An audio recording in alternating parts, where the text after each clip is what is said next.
नमस्कार, जय हिंद। उम्मीद करता हूँ सबके स्वस्थ होंगे, मस्त होंगे, अच्छे होंगे। अगर आप हमारे चैनल पर नए हैं तो चैनल को सब्सक्राइब कर लीजिएगा। आज हम बात करेंगे भारत और इजराइल के बीच जो द्विपक्षीय निवेश हुए हैं वह 80 करोड़ डॉलर का हुआ है, ऐसा अनुमान लगाया जा रहा है। साथ में आप लोग जानते हैं इजराइल के लिए भारत काफ़ी ज़्यादा ज़रूरी है इस समय। भारत तो हर एक देश के लिए इम्पॉर्टेंट है, लेकिन इजराइल के लिए भी भारत काफ़ी ज़्यादा इम्पॉर्टेंट है।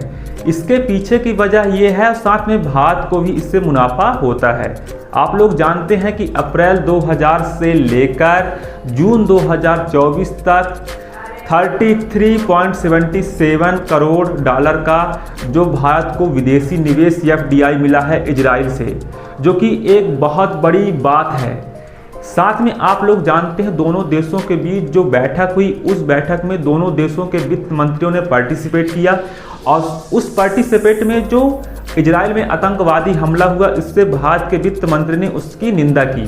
साथ में दोनों देशों का मानना है कि आतंकवाद को जड़ से खत्म करने की आवश्यकता है। जितने जल्दी आतंकवाद खत्म होगा वैसे ही दुनिया का और भी ज़्यादा विकास हो सकता है। दोनों देशों के बीच जो समझौता हुआ, उस समझौते में प्रौद्योगिकी के क्षेत्र में साइबर सुरक्षा को लेके बहुत बड़ी बात आ रही है सामने। साथ में डिजिटल पेमेंट और भुगतान को डिजिटल के युग में हम कैसे अपने आप को आगे बढ़ाएं, ये समझौते हुए हैं। साथ में आप लोग जानते हैं इजराइल के लिए भारत इसलिए काफ़ी ज़्यादा इम्पॉर्टेंट है क्योंकि भारत जो है इजराइल से डिफेंस के सामान खरीदता है।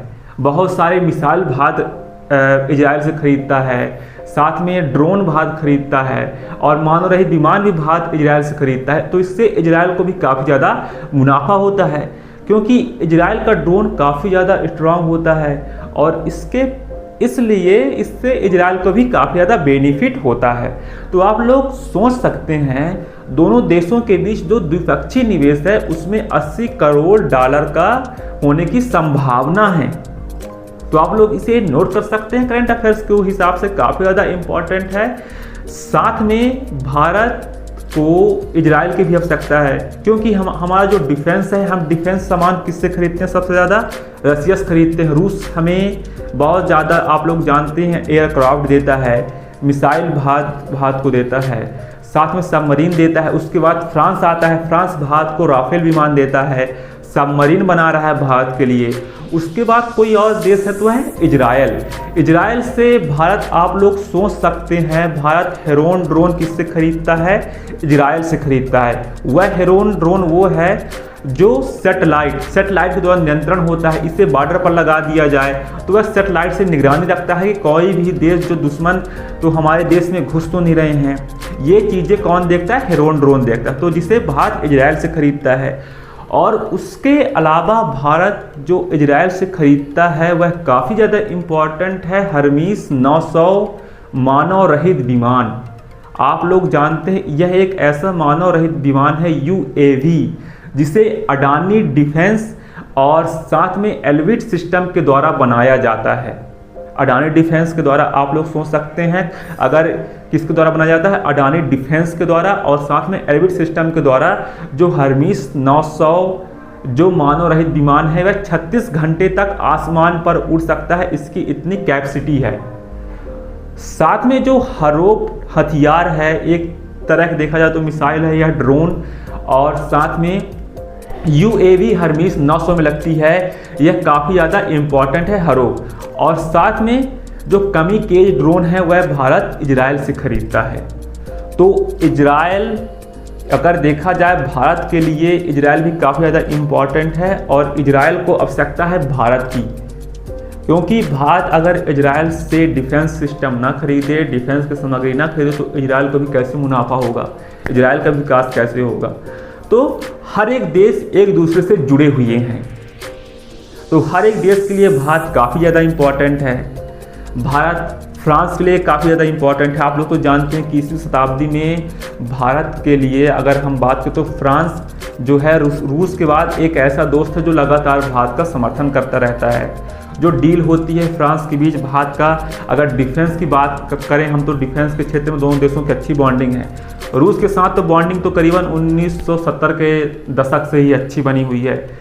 साथ में और भी देश भारत के साथ इस समय आ रहे हैं। जो छोटे छोटे विकासशील देश हैं वह भारत के साथ आगे आ रहे हैं, भारत से अच्छे ज़्यादा डील हो रही है, क्योंकि उनको भी मुनाफा होगा। क्योंकि हमारी जो अर्थव्यवस्था है आप लोग जानते हैं, अभी जो सर्विस सेक्टर में जो जीडीपी का ग्रोथ रेट है वह 7.8% की बढ़ोतरी हुई है पहले तिमाही में, और यह अनुमान लगाया जा रहा है कि भारत 2026-27 तक दुनिया की तीसरी सबसे बड़ी अर्थव्यवस्था वाली देश भी बन जाएगा। सोच सकते हैं 2026-27 तक भारत दुनिया का तीसरी सबसे बड़ा अर्थव्यवस्था वाला देश बन जाएगा। तो इसलिए काफ़ी चीज़ें भारत के हित में भी हैं, तो हम सोच सकते हैं। तो इजराइल इसलिए भारत से अपना रिश्ता मजबूत करना चाहता है। जो व्यापारिक सामग्रियां हैं, जो व्यापार हैं, उनमें काफ़ी ज़्यादा निवेश हो और देशों को मौका मिले, इसलिए भारत जो है हर देशों के लिए काफ़ी ज़्यादा इम्पॉर्टेंट है। हमारा जो व्यापार है, हमारा जो मार्केट है या हमारा बाज़ार है वह काफ़ी ज़्यादा विस्तृत है और काफ़ी ज़्यादा बड़ा है। इसलिए हर एक देश भारत पर निवेश करना चाहते हैं और भारत से मुनाफा भी कमाना चाहते हैं। और हम जो है, हमारा जो देश है वह भी समझता है कि हमें किससे डील करनी है, किससे डील नहीं करनी है, किससे हमें फ़ायदा होने वाला है, किससे हमें नुकसान होने वाला है। आप लोग तो जानते हैं जो SCO समिट हुआ है अभी जो चाइना में हुआ है 31 अगस्त से 1 सितंबर के बीच, इसमें चाइना जो है भारत के बोल रहा है कि भारत हमारे लिए काफ़ी ज़्यादा इम्पॉर्टेंट है। तो चाइना भी सोचता है कि भारत को साथ हम मिलकर व्यापार करें, लेकिन चीन का भरोसा तो किया नहीं जा सकता। साथ में अमेरिका भी है, अमेरिका को भी एहसास होने लगा है जो ऐसे है कि हमने भारत पर गलत आरोप प्रत्यारोप लगा रहे हैं। तो अमेरिका को भी इस समय भारत को मनाने की कोशिश कर रहा है कि भारत हमसे रूठ न जाए, किसी और गुट में शामिल ना हो जाए। तो हर एक देश के लिए सिर्फ हमारा देश ही इम्पॉर्टेंट है। तो दोस्तों, तो भारत और इजराइल के बीच एक ऐसा अनुमान आ रहा है, जो डील हुई है सोमवार को, उसमें आप लोग सोच सकते हैं यह डील हुई है 8 सितंबर 2025 को। इस डील में द्विपक्षीय निवेश $80 करोड़ होने की संभावना है। औपचारिक रूप से भी इसका घोषणा नहीं हुआ है, लेकिन जब कभी भी होता है तो यह एक बहुत बड़ी बात है। और लेकिन द्विपक्षीय निवेश का डील हो चुका है। और साथ में आप लोग ये जानते हैं कि अप्रैल 2000 से लेके जून 2024 तक 33.77 करोड़ की जो FDI भारत को इजराइल के द्वारा मिल चुका है, जो कि एक बहुत बड़ी बात सामने आ रही है।